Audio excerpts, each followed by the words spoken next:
نبی کریم صلی اللہ تعالی علیہ وسلم نے ارشاد فرمایا 3 لوگ ہیں جنہیں دیکھ کے رب مسکراتا ہے۔ یا رسول اللہ صلی اللہ علیہ وسلم وہ کون کون سے؟ تو محبوب فرمانے لگے ایک وہ بندہ ساری مخلوق سوئی ہے، آدھی رات ہے، رات کا پچھلا پہر ہے، اس نے اٹھ کے وضو کر لیا، مصلی پہ کھڑا ہو گیا خدا کی یاد میں، فرمایا اسے دیکھ کے رب مسکراتا ہے جو اس کی شان کے لائق ہے۔ مسکراتا ہے اللہ، یہ تو سونے کا ٹائم تھا، یہ تو گہری نیند آنے کا وقت تھا، رات کا پچھلا پہر، رات پوے تے بے درداں نو نیند پیاری آوے تے درد منداں نو یاد سجن دی ستیاں وی آن جگاوے، اور ساون کی کالی راتوں میں جب بوندا باندی ہوتی ہے وہ راتوں کو اٹھ اٹھ روتے ہیں جب خلقت ساری سوتی ہے، اللہ مسکراتا ہے۔ اور سننا میرے بھائی، میرے نبی پاک صلی اللہ تعالی علیہ وسلم فرماتے ہیں جب مسلمان نماز کے لیے صفیں بناتے ہیں نا، ترتیب لگ رہی ہوتی ہے، اب اللہ کی بارگاہ میں کھڑے ہوں گے، قیام کریں گے، رکوع کریں گے، سجود کریں گے، فرمایا جب مومن صفیں بناتے ہیں تو رب دیکھ کے مسکراتا ہے، مسکراتا ہے۔ کمال ہو گئے عروج بندگی کا، جب بندے کو دیکھ کے رب مسکرائے، خدا بندے سے خود پوچھے بتا تیری رضا کیا ہے، مسکراتا ہے۔ اور میرے نبی پاک علیہ السلام فرماتے ہیں جب مجاہد جہاد کے لیے صفیں سیدھی کرتے ہیں، آج تو یہ رب کے نام پہ مرنے ہی آ گئے، یہ صفوں میں کھڑے ہوں گے، ترتیب سے لڑیں گے، ترتیب سے گلا کاٹیں گے کافروں کا یا شہادت لیں گے۔ فرمایا جب جہاد کے لوگ صفیں بناتے ہیں تو رب انہیں دیکھ کے مسکراتا ہے۔ کتنے نصیبوں والا وہ بندہ ہے جسے دیکھ کے مسکرا دیا۔ او یار کبھی تیرا بیٹا تیرے سامنے مسکرائے نا چھوٹا تو تیرا دل باغ باغ ہو جاتا ہے، تیری ماں بیمار کسی ایک دن صحیح طرح ہنس پڑے تو طبیعت خوش ہو جاتی۔ مجھے بتاؤ نا جس کا رب بھی اسے دیکھ کے ہنس پڑے، جو اس کی شان کے لائق ہے، کیا اس بندے کے نصیبیں ہیں، کیا اس کے مقدر ہیں۔ آپ اس مقام پر اپنے آپ کو لائیں۔ اب دیکھیں نا یہ حدیث آپ نے سن لی، اب ہم نے نا اس طرح صفحے نہیں بنانے جس طرح ساری دنیا، اب ذرا صفحے بھی شوق سے بنائیں گے، اب ذرا تھوڑا سا شوق پیدا کریں گے، بھئی یہ تو میں وہ کام کرنے لگا ہوں جسے دیکھ کے رب مسکراتا ہے۔ نبی پاک صلی اللہ علیہ وسلم نے فرمایا جب کوئی بندہ توبہ کرتا ہے نا، ہم توبہ کا رٹا لگاتے ہیں، یا اللہ میری توبہ یا اللہ۔ اور توبہ کا تو مطلب یہ ہے کہ پچھلے گناہوں سے پکی توبہ، آج کے بعد یہ غلطی نہ کرنے کا پکا وعدہ۔ تو نے ساری شب برات رو کے گزاری ہے، بتا سویرے جھوٹ جوڑنے کا ارادہ ہے تیرا، آج کے بعد رشوت تو نہیں نہ لے گا، ملاوٹ تو نہیں نہ کرے گا، یہ توبہ ہے۔ اور اگر سارے کام اسی طرح کرنے تو پھر یہ توبہ کا رٹا ہے، جتنا مرضی لگاؤ۔ حضرت علی بن ربیعہ رضی اللہ تعالیٰ عنہ فرماتے ہیں میں مولا علی کے ساتھ تھا، مقام حرہ کی طرف جا رہے تھے، حضرت علی نے ہاتھ اٹھا کے دعا مانگی ہماری تعلیم کے لیے، ورنہ حضرت علی ہم صحابہ کو محفوظ عن الخطا تو مانتے ہیں نا، ہاتھ اٹھا کے کہا اے اللہ ہمارے گناہ بخش دے، تیرے علاوہ کوئی معاف کرنے والا نہیں۔ اور پھر حضرت علی آسمان کی طرف دیکھا اور دیکھ کے نا حضرت علی بن ربیعہ کو تو مسکرائے۔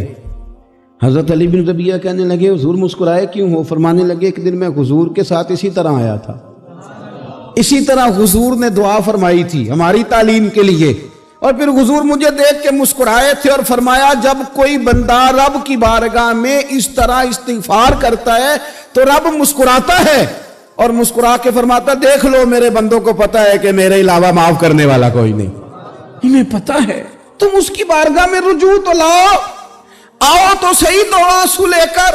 اقبال کہتے ہیں کہ موتی سمجھ کے شان کریمی نے چن لیا، قطرے دو گرے میرے ار کے انفعال کے، دو میں نے آنسو بہائے تھے تو اس کے کرم نے تو موتی سمجھ کے چن لیا۔ سنو نا حضور اس استغفار کو، اللہ کو یار رات کو توبہ کر کے سونا چاہیے ہمیں، کچھ غلطیاں ہم کرنا نہیں چاہتے پر ہم سے ہو جاتی ہیں، کچھ دل ہم توڑنا نہیں چاہتے پر وہ ٹوٹ جاتے ہیں، ہماری مجبوری ہوتی ہے ٹوٹ جاتے ہیں۔ رات کو اس کی بارگاہ میں ہاتھ باندھ کے کشکول طلب دراز کر کے خوب استغفار پڑھنا چاہیے کہ مالک بندے ہیں نا کیا کریں، نفس کا ساتھ ہے، دنیا کا ساتھ ہے، خواہشات نفسانیہ، مالک معاف کر دے، درد سے توبہ، رسم نہ ہو، کہانی نہ ہو،